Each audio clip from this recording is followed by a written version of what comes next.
anyway, I just want to share this with you, that I can assure you that Vernon is here today. And Vernon told me in this dream, he's telling all of us to keep up the fight.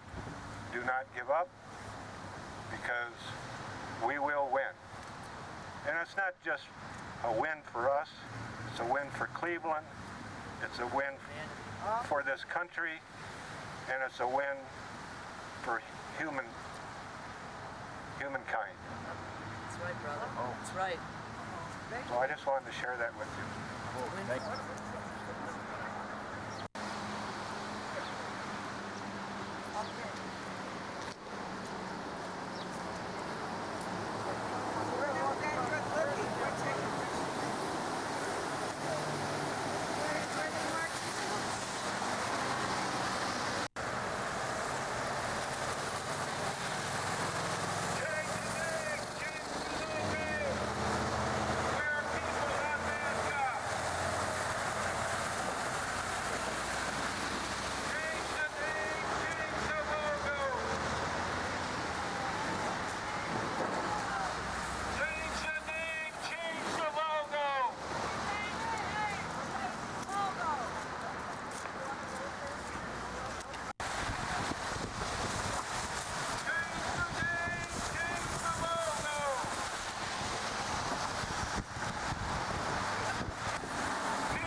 Peace. No justice. No peace. Change the name. No peace. No justice. No peace. Change the name. Change the logo. Change the logo. Change the logo.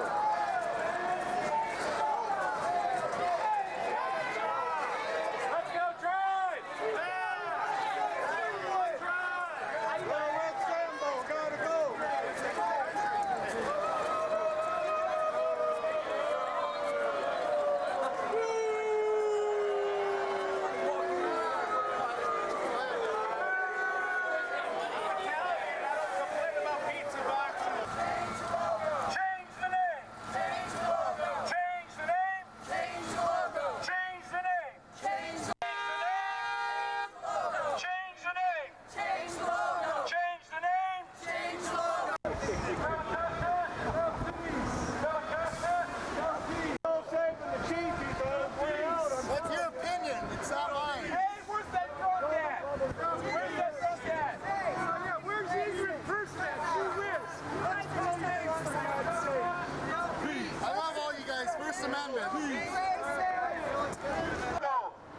For 40 years now, our people have been out here protesting this racist image. This image that takes our culture, our religious symbols, such as the eagle feather, and degrades them down and degrades us down as a people to a mere cartoon. That's right. That's it. Say it. There are 8,000 of us here in the city of Cleveland. Ouch. 12,000 of us in the county of Cuyahoga. And 48,000 of us in the entire state. Now that may not sound like large numbers to you. No. But the fact is, this image and this name continues to degrade us to this day. A lot of you come out here and say, well, it's not such a big deal, and if it was, why wasn't it taken care of back when the team was renamed from the Naps to the Cleveland Indians? Well, here's a little history lesson for you. Uh-oh. That could be dangerous. Come on. That could be dangerous. It was not until 1973 that our people were even allowed in the federal court 1973 until our people were even allowed in the county court system or the city court systems. So of course nobody could complain. Nobody could say anything. If they did, it wouldn't get heard in federal court anyways. And if you educated yourself on the U.S. Code trademarks laws, Section 1052 of the U.S. Code, you will find that it specifically states that no image will be barred from the registry unless it is demeaning to a group of people and so on and so on. So why the federal government has not stepped in here and upheld their own laws is beyond me. I stand out here with my brothers and sisters of all nations. I stand out here and remember my grandfather, Vernon.Bellecourt, and the struggle that he went through to help us, Umbrella? to help give this community a voice. And every year, all of you just plug your ears. We're part of this community too. We pay our taxes, we have jobs. Yet every time we come down here, that's all we hear from the crowd going in here into their church. And I say that because a number of years ago on Easter Sunday, they had a game and everybody was going in here. We actually had a Catholic priest out here saying, "You don't belong here. You belong in church. What kind of Christians are you?" This is their church. I need you. Did I pay for it? And money is their God. Over the camera. Yep. Plain and simple. I continue to tell people that interview me, we'll see you next year, we'll see you next year. I keep my word. Yeah, nice. Again, here we are. And it's not going to stop. It will never stop. It will continue and continue and continue until this racism in this city, through this logo and this name, are gone. Why do we want the name gone? Because I don't come from India. I'm not an Indian. Hello. That's a fact. Hello. Hello.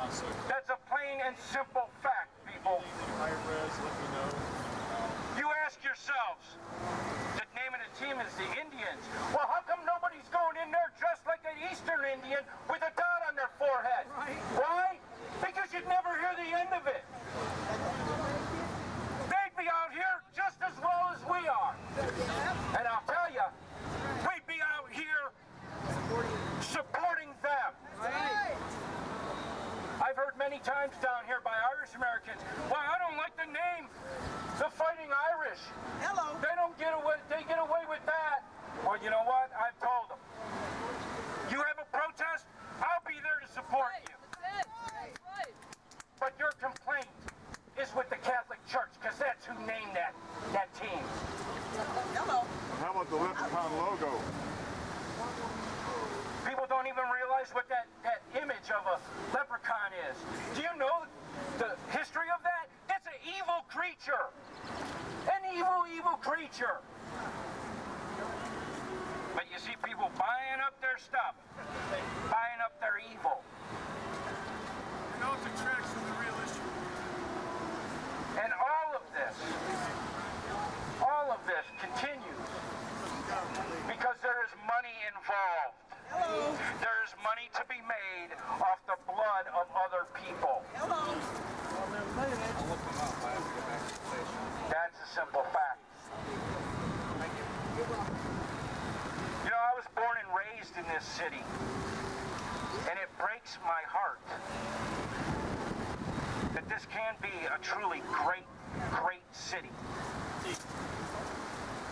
if they just got rid of this racism that is blatant, and it is seen all over the world. All over the world.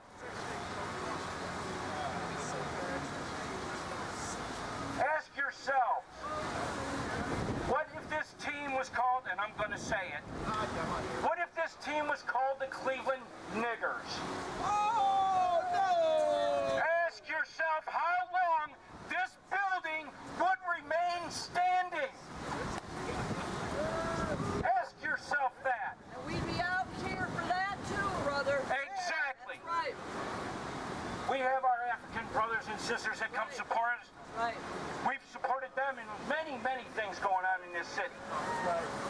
But right now we're here standing and saying this injustice, this degradation of a people, of a culture, of a way of life has got to go. Absolutely has to go.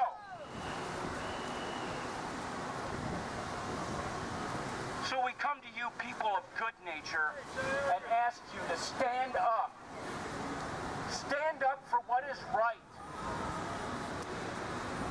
I'm sure all of you were taught what it meant and what it means to be a truly good human being. A good human being, a respectful human being, and respectful to other people. Then why don't you show it? Your mothers and fathers taught you what was right and what was wrong. We hope. They should have. And if you think this is right, then they didn't do their job. They didn't teach you correctly. They didn't educate you correctly. And neither did the education system. Right. All lies. The education system continues to lie. Continues to lie and tell people this is where you're from. This is your history. Or touches very little on what culture and peoples were like here before the invasion. Columbus discovered America. And people were snatched. That is pretty much all I have right now. So I'm going to turn this mic over to a good friend and sister, Fern Clements, from the Committee of 500 Years of Dignity and Resistance. People will come to me and say, why do you care about this issue? You're white. Well, it was white sports writers who changed the name to the Indians and created this racism. It was a white artist who created the Chief Wahoo logo. And it's time that the white people stood up with the Native Americans and said, we need to change it. Also, Cleveland calls itself a diverse city. It's not. It's not. Not a bit. Not. They have a racist name and a racist logo. Now, why can't we change it to the Cleveland Rockers? After all, we have the Rock and Roll Hall of Fame. Right. Has Slider carrying a guitar. Back in the heyday of rock and roll, you didn't make it if you didn't make it in Cleveland. That is something for Cleveland to be proud of. Hold the umbrella for me. So let's change the name to the Cleveland Rockers. Make the logo a C. Have Slider with a guitar. Then Cleveland will have something to be proud of. It's true. Other cities, other countries look at Cleveland and go, what is their problem? Why can't they get it together? This is 2014. Right. So let's get out there and start telling them. Tell Dolan, change it to the Cleveland Rockers. And let's all be, so we can all be proud of this city. Thank you. Now, way back in the 1890s, Uh-oh. little history lesson here. Uh-oh. That could be dangerous. Tease, brother. Not Jackie Robinson, but the first person of color to ever break into the Major League Baseball That's right. was Louis Sockolecki, That's right. That's right. a Penobscot Indian. He played for Cleveland for 2.5 years. With the racism. Played left field, and every time he was in this stadium or wherever they played back in the 1890s, he's lucky that he didn't have to go to the hospital with all the things that were thrown at him, all the disrespect that he had to receive, all the while he was playing here in Cleveland for the Spiders. When he died, 44 years old, and not at one time during this whole process that Cleveland was trying to catch up with the Boston Braves in 1914 when they won the World Series, and Cleveland was in the tank with their ball team. How can we improve our image and maybe copy what Boston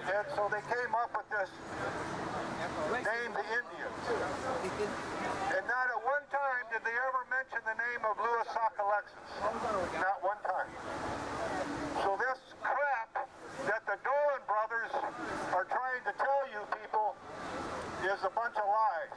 They know it is. They absolutely know that what they've been telling the fans in Cleveland is lies. They're trying to legitimize their racism for profit. Right? It's all about money. You know it. You keep buying this stuff. If they ever change the name, you could probably make $1 million off of this Wahoo stuff on eBay. There it is. It's going, gone! Oh, I'm sorry. Now, I'm from Michigan. And you go down to Comerica Park where the Detroit Tigers play, and when Cleveland comes into town, it's a whole different story down there. When the last time I was down there, 12 people showed up that were brave enough to wear their Wahoo, and they got ridiculed from the time that they walked up to the stadium until they went in. This stuff don't fly outside of the city limits of Cleveland. Check that out. Now, what does that tell you? You ask anybody. You travel out of state, you travel over towards Toledo, ask them what their impression is of Chief Wahoo or the name of the Cleveland baseball team, and they all wonder why it hasn't changed a long time ago. It's no place in the 21st century No. for this racist image. No. Right. None. None. Now, I'm a co-founder of the Michigan Coalition Against Racism in Sports and Media. And we go to a lot of different school districts that carry these native mascots. And in all cases, it's usually a small town, 3,000 to 5,000 people. Their grandpas went to the school. Their dads went to the school. Now their grandchildren go to the school. And it's a tradition that they choose to follow to hang on to this stuff. It's the same tradition that's going on here in Cleveland. It's a sad thing when you see the grandparents bringing their grandchildren in here wearing all this Wahoo stuff that perpetuates a whole nother generation of racism.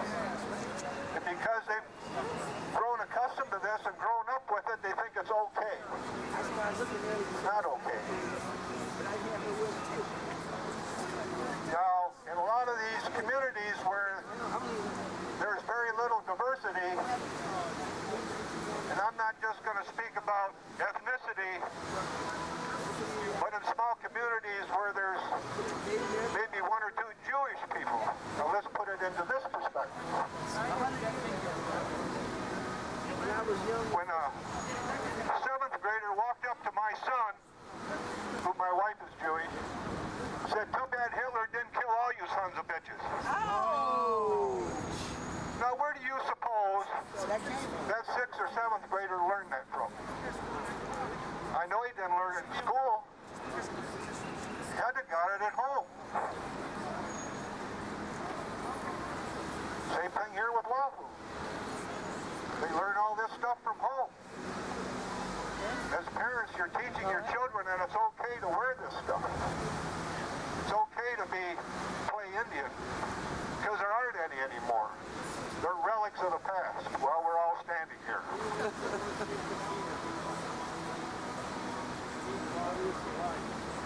Racism or some kind of comment that puts you down because of your ancestry.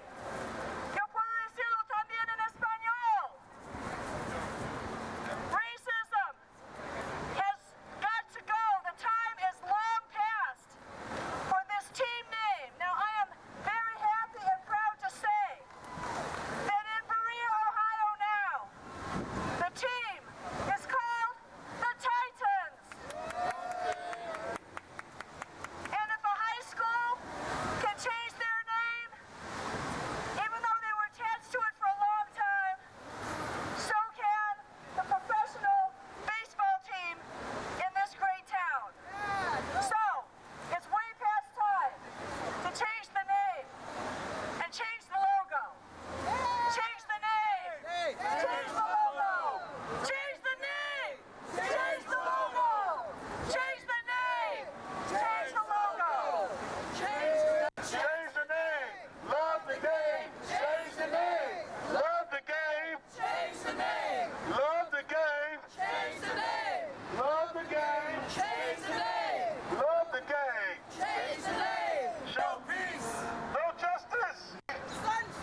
racism.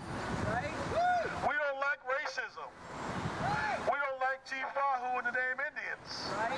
We know that Chief Wahoo and the name Indians are vestiges of racism. Right? So if you like Chief Wahoo and the name Indians, you like racism. Hello. If you fight against Chief Wahoo and the name Indians, you're a fighter for justice. You're a fighter for freedom, for the indigenous people, and for all humanity. Because this is about human rights and justice. That's right. This is about human rights and justice. This is anti-racist. Today is April 4th. Today is April 4th, and on April 4th, one of the greatest fighters against racism and justice was assassinated. 46 years. That would be Dr. Martin Luther King. Hello. Yes, sir. Dr. Martin Luther King says, a threat to justice anywhere is a threat to justice everywhere. Let me tell you again. Dr. Martin Luther King, who was assassinated today in 1968, April 4th, who fought for justice for all humanity, who fought because of the invasion and the atrocities in Vietnam, who fought to uphold the rights of the poor when he was assassinated. He said that a threat to justice anywhere is a threat to justice everywhere. We know that Chief Wahoo and the name Indians is injustice to the indigenous people of this land. We know that Red Sambo is injustice and an image that's unjust, affecting indigenous people as well as the whole of humanity. We know we used to have Black Sambo. That was a popular image. Yes, sir. We know we used to have Aunt Jemima. That was a popular image in the community of people of African descent. Why do we still have Chief Wahoo, Red Sambo, in existence? Why do we still have all these high schools and colleges that continue to put a goofy-looking red face as an image up there to so-called represent the indigenous people? And some people had a nerve to tell us it's an honor. It's racist. Why is that? It's racist. Because they have no clue about racism and how it affects other people. And how it affects indigenous culture, indigenous children who go to school and have to see this image on a daily basis right here in Cleveland, Ohio, and elsewhere in this country. If you don't understand something, try to learn about it and ask the people that it affects. If a woman is raped right here, and you being a man, you have no idea what rape is like. Hello. If you have a racist Chief Wahoo image in the name Indians, and you don't understand, you have no idea how it affects the indigenous community, ask the native people how they feel about that image. Of course, they'll trot somebody out here of indigenous ancestry who'll say, oh, it doesn't bother me. As a person of African descent, we have many people of African descent who said Aunt Jemima didn't bother them. Black Sambo didn't bother me. It's all right with me. But we know they're confused. So you have people who are ignorant, confused, who go right along with these racist images, and they will sure enough put them out there for you to say, look, I'm not racist. Some of my best friends are Native people. I'm not racist. Some of my best friends are black people. That don't make me a racist. But those folks who benefit from this, those folks in power, positions of power, who benefit from these racist images, because this image is one of the most highest money-making images in sports. Also, it's an insensitive thing to the Native people's culture. If I had a swastika, would you let me put that out here? No. Would you have a team called the Cleveland Jews and had a swastika as emblem? I don't think so. Huh? Nope. That would be unacceptable, wouldn't it? Yes, sir. Well, think about the indigenous people. How do you think they feel? Right. How do you think they like images that don't even look like them posted on a sports team across this country, the high schools and colleges, etc.? That's why we're out here today. That's why we say, hey, hey, ho, ho, the racist one has got